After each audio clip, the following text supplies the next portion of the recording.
good discussion about Michael Saylor. He's back in the news again because he always gives a speech at Bitcoin Magazine's conference.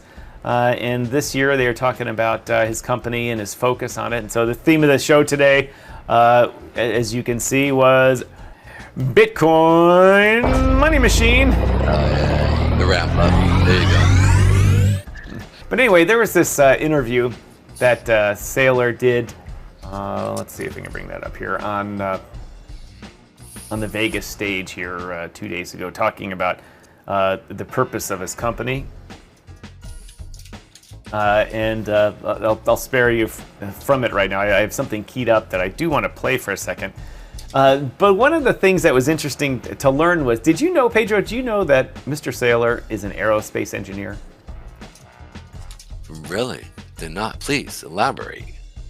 He went to school, much like Striking Jr., to become an aerospace engineer. And aerospace is the combination between aeronautical, flying through the air, and space, and this type of stuff. And so he graduated thinking he was going to spend his life building space planes and rocket ships and all that type of stuff. And obviously I don't know how old he is, but he's got to be at least 10 years older than me. Mm-hmm. So he literally grew up hoping that he would be building the next space shuttle, and or he probably would have ended up working for a company like SpaceX. But instead, he got into management and said, I can do this better, and started his management IT consulting company, MicroStrategy. And then, famously a long time ago, started buying Bitcoin. And one of the things that I never understood about his company is that I always assumed that he had this giant consulting business on the side. But I never heard about them from the consulting side. But it turns out he's been winding that down for a long time. Still very profitable, the clients he has, but he's concentrated on a bunch of larger enterprise, big money accounts, as he transitions himself into a completely Bitcoin-oriented company. And I'm just going to quickly go over that. So, and some just nuggets of information that he talked about. But before we do that, I want to play this. 5 seconds of video here, or not 5 seconds, but about 30 seconds of video. He talks about the gold standard and the Rothschilds, and how people say, gold was the big thing, and he's like, well, even back in the day, gold was very difficult to deal with. So I thought this would be interesting. So I'll great point. See if we can see if everyone can hear this. And then when they did cash settlement, you know what cash settlement meant? Cash settlement for the Rothschilds in the 19th century. But I bring this up because Bitcoin's a peer-to-peer cash system, right? And all these people, they're always tweeting at me like, you don't understand what peer-to-peer cash is. Okay? When the Rothschilds cash settled a bearer bond transaction in the 19th century, that meant they traded the bonds for gold bullion or gold coin. And so cash meant gold. It meant metallic money, either in bullion form or in coin form. But even then, gold was too slow and too cumbersome to settle very frequently. And so there was a fiat currency, these bonds, trading over the cash system and the gold standard all through the century. And I think it's important because if you look at Bitcoin today, Bitcoin's digital gold, it's digital cash. What does it mean? It's a bearer instrument, a monetary instrument. What do I think is going to happen? I think it's going to keep growing from $1 trillion to 10 trillion to 100 trillion. It's going to keep getting bigger and bigger in the capital stack. And I think other forms of money, fiat currencies, will continue. You're going to have sovereign debt, corporate debt, other type municipal debt. As long as you have cities, they'll issue debt. As long as you have countries, they'll issue debt. As long as you have companies, they'll issue debt. As long as you have families and they want to buy a house, they'll issue debt, mortgage-backed debt. You're going to have all these forms of credit when people cash settle. The settlement network will be Bitcoin. Was the world built on a gold standard in the 19th century? Yes, gold. But what circulated? Sovereign debt. Will the world be on a Bitcoin standard in the 21st century? Yes. What will circulate? Every form of credit of every credit-worthy counterparty, and then on top of that, equity. layers of equity from public company, private equity, and you'll have all sorts of other collectibles. I don't see a world where that disappears. All right, I played that, Pedro, because it was really important to understand where he's taking the company based on what he just said. What he said was essentially that what we all know is that the gold standard used to be the thing, and thus gold became very valuable because of that. Even that was too cumbersome, so they traded bonds above that of various types of countries and all this type of stuff. And he's saying that's what's going to happen with Bitcoin. Bitcoin's going to replace gold because it's easier and faster. It'll become the settlement layer. When people talk about payments, they're not saying, no, I'm going to pay you in Bitcoin. They're going to pay you in the various levels above that. And what he just clearly mentioned was the various levels of debt, corporate, private, government, mortgage-backed, credit cards, this type of stuff, and then the equities above that. And he goes on later to talk about how he's transitioning his company from doing whatever it is to a Bitcoin completely focused company that issues those products at every one of those layers. Every one of those debt layers and every one of those equity layers, and they'll all be settled in Bitcoin. And he has the Bitcoin. B, the Bitcoin is going to get more valuable. He's claiming, as long as we don't keep having these sell-offs. And as more and more people use it as their settlement layer, they're going to need a company. They're going to need someone that can provide all these products. And now, Pedro, you might say to me, you say, okay, banks can do that. That's no problem. And what Michael is saying, he's claiming that he's the only company that can do this properly because he'll be the only company that is actually centered in Bitcoin, valued in Bitcoin, and so its products are properly valued, whether he's in equity or in debt and that type of stuff, in Bitcoin. Thus, to settle against the worldwide standard of Bitcoin. Banks, JP Morgan, Citibank, all these people, he said they're actually way too diversified. They can sell you a Bitcoin product, but ultimately it's backed by fiat because it's backed by the bank, which is, and it'll ultimately settle to US dollar or whatever your fiat is. And he said that's not the point of this. The point of this is eventually the world has to trust something other than the sovereign debt system and fractional banking system. It has to trust the settlement to the Bitcoin layer. He's making a giant bet on it, and he's positioning his company to do that. Now you say, wow, that sounds great. He's going to make billions. Pedro, how can this go wrong?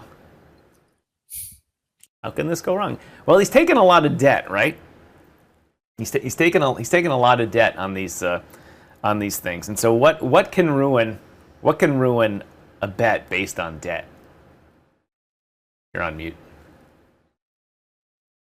Mute. So his underlying value is based off of Bitcoin. And the idea behind his system is really...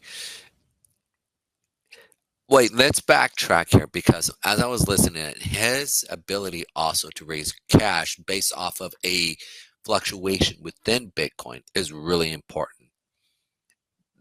As I was really kind of walking it through, this man really did walk this. I didn't realize that they were issuing warrants against their stock, and then taking that money and going through and deploying it into buying more Bitcoin. Right. Hence, buying up at a 10% sell-off, 20% sell-off. And I think that in itself was I didn't realize that they were actually, I was wondering, where are they getting the cash to be able to buy? And what they're doing is they're issuing debt based off of the stock in which they're using for warrants. You're like, hey, give us your debt, you can buy our stock, and then if we come back, so it's like either or. So I think it's actually kind of smart, because you sell off on him. He's like, please sell off on my stock. Please sell off on this idea of Bitcoin. Because the reality is because of the underlying base value of my stock is literally, and is Bitcoin. He goes, I would love it if it's sold off, because that means everybody else is based off of cash. Everybody understands like how important Bitcoin is. We're already seeing, like he said, let's say a nefarious country comes in and that we don't hold the same values as, wants to buy it Bitcoin. Good. If America wants to buy Bitcoin, good. If they want to sell, good. I'll just issue warrants for my stock at low values, and then when the price finally equals up to what it is, people sit there and go, cool, I'm making money. Then it shoots up, right? Because other people buy his stock. And I sat there and I was like, oh, wow, I get it now. And then he can create debt based off a true underlying value that isn't flawed, like the USD is based off of debt, the fractal system that we have. But what can go wrong? What can go wrong with this? Everything could just fall. If Bitcoin just fell. A longer than normal bear market in Bitcoin. And say the next bull cycle, we don't have one. Say we have 2 bear markets in a row, and suddenly the asset value for his company isn't good anymore. Or I'm not saying that correct. I'm getting 2 topics confused. Say the value of his company or the value of his Bitcoin is less than his leverage, and he has to start selling some Bitcoin, and that depresses the price. If people hear he's selling for any reason, if he wants to buy a new jet and he's like, I'm going to sell a couple of Bitcoin and get the jet, people will still freak out and dump Bitcoin. They'll be like, selling event. So an unusually large bear market can do him in. I'm sure he plans for it, but this could go wrong and drag down the market. Another thing is these debt, on that topic, the debt levels could help unwind his company. God forbid he faced a liquidation event, or at least like I said, a sales event in which he had to sell. What is this? Solana meme troll? Paste.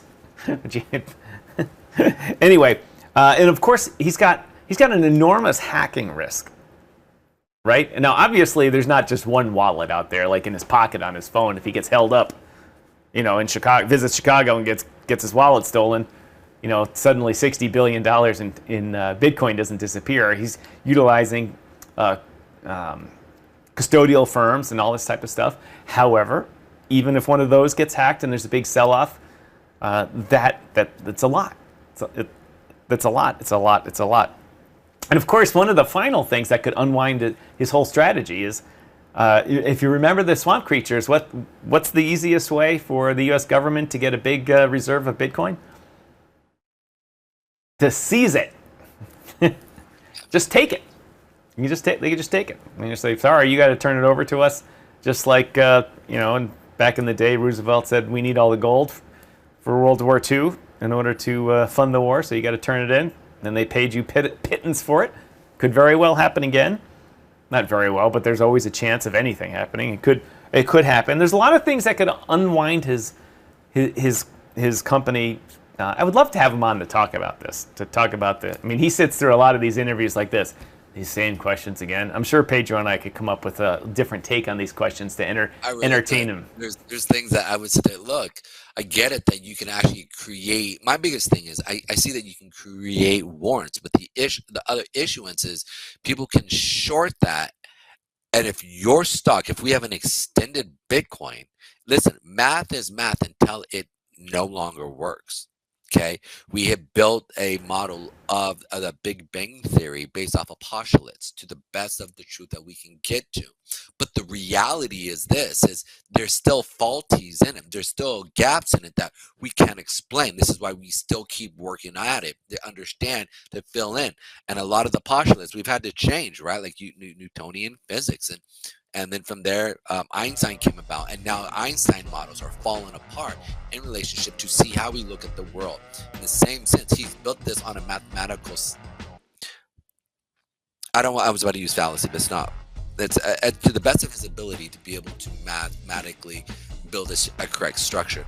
My biggest fear is that you're putting it's a lot of guess, and you're buying all this Bitcoin. What happens if your company fails? Because there's, as Tom says, an extended amount of, and I think ultimately there might even become, if we start to see that and we start to see certain things happening within the economy, I think we might see, if anything, the government saying, hey, Mr. Saylor, we're going to see some of this, and it will be against the Constitution. It will be, but they can do it. the self-custody. We go to the custodial side of saying, hey, open up your cofferdams, send us the Bitcoin.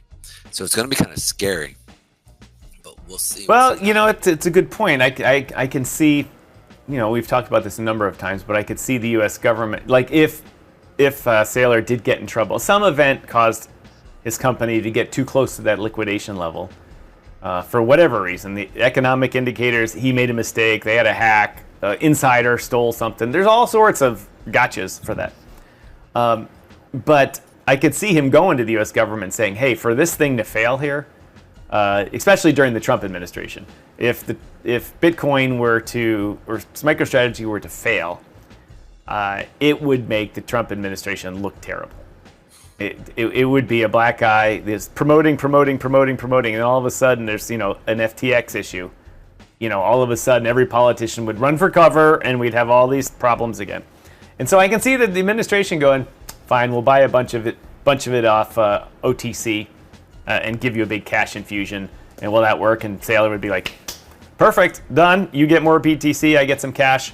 Even if it's at a discount or a distressed party discount or something like that. Doesn't matter. He gets the cash easily. Doesn't tank the market. They could do it behind the scenes, and even make an announcement. The U.S. government wanted a larger BTC reserve, so we went to the biggest people. They could even go to Binance and buy a token amount from them, and then bail out Saylor. There's all sorts of ways to do it. Yes, Solana meme troll. Yes, you are exactly right. They can use the media as the ultimate FUD machine, because nobody's ever done that before, right? Have you ever gone to use Instagram's threads? My Instagram feed puts threads on it. There is nothing but FUD on that thing. It's just like everyone that was unhappy with life went over to threads and complains about it. And it is any little bit of information that's negative, it's like amplified a million times. Oh yeah, the sun rose 1 second late today. See, I told you the world is ending. It is. It's at a point you're just like, come on, man. There's got to be some. I feel like everything. I'm actually trying to coordinate and really kind of feed how I want to see the algorithm. And so I keep hearting a lot of these positive things and these things that basically bring like education. And even then, it keeps sending me just this crap.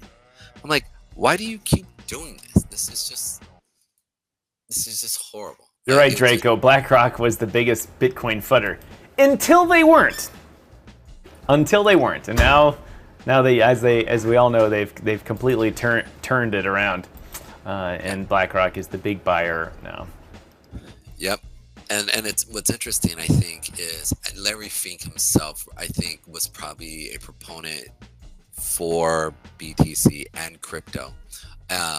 But he was trying to FUD it because if he could push it down lower and buy up what he needs to, it was good for him. The same thing like Noonbank, which was Fireblocks, one of their companies that they're working with, and they're kind of helping out.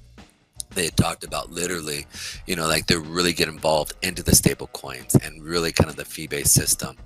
And that, Warren Buffett had bought them almost 3.5 years ago. And he had been talking trash about Bitcoin for a ton of time. But he knew that Bitcoin, stable coins, cryptocurrency was going to keep going. And so it's like they're going to go out, do their best to soften the market itself so they can buy it more at lower costs. And I feel like that's what happened. I feel like we saw it with Larry Fink as well as with Warren Buffett and many of these other guys who are like, well, it's more efficient. It's easier. This is going to be the future. And we're kind of late to the party. Let's see how far we can push this. I got just a few notes I had written down lastly that I thought were interesting nuggets from Saylor's interview. He said that anytime an asset trades lower than its net asset value, or a fund trades lower than its net asset value, the only reason is because the lack of proper management or loss of faith in the management by the people that own the asset. And I thought that to be a very, very interesting thing. And he brought up Grayscale. For a while, Grayscale was trading at a much higher net asset value than Bitcoin. And then it was trading at a much lower level than it. And he pointed out, he said, the market lost faith in the people that run Grayscale. And that caused the announcer or the moderator to say, okay, well, there's a good example. Grayscale kind of blew it. Why can't MicroStrategy or strategy blow it? And he made a good point. Is that Grayscale was a trust company. They were a trust entrusted with holding people's Bitcoin, and not as custodian style, but and investing it in Bitcoin and that type of stuff, or their money investing it in Bitcoin. And Saylor's company is an operating company, and the difference is that operating companies can issue stock, they can issue debt, they can issue preferred shares, common shares, warrants. They can do whatever they want as long as it's within the the rules for selling the securities to the public. And trust companies can't. They can't do anything. All they can do is hold. I don't mean like hold like crypto hold. I just mean they can just sit there and just make investments, normal investments. But they can't use the asset of the company itself to do things. So he said we're completely different, and it's not even apples to apples comparison. Found that to be interesting, very interesting. And then the last thing was, I think you hit upon it, saying he said, yeah, go ahead and sell the common stock. He said, I'll just issue preferred stock, take the money from that, and buy the common stock back, and make a fortune as the price comes back up. He's got it all. He probably sits there all day and figures out all these different what if situations and has a solution for it. When he said that, I was like, oh, yeah, you could do that. It's just simple. Or issue it, and here's the thing. So people buy it back, or he buys it back, and then the people who had the warrants literally buy it back at a lower level. So they're like, oh shoot, I'm already up. It's like people who get into a stock, a coin at pre-market, right before it launches, right? But here's the thing: a lot of these guys who buy, they hold on for years. Like a lot of these guys are like, well, they're tied to Bitcoin. We all know that Bitcoin's going to move up. They're already doing well, and so I think I've changed my view on a lot of what he's doing, especially with some of the stuff that he's gone about doing it. So I gotta research a little bit more fully. I thought I'd understood his game model, but a couple things that he talked about, Yeah, you're right, meme troll. You got that right. He's got the best of both worlds until no worlds exist.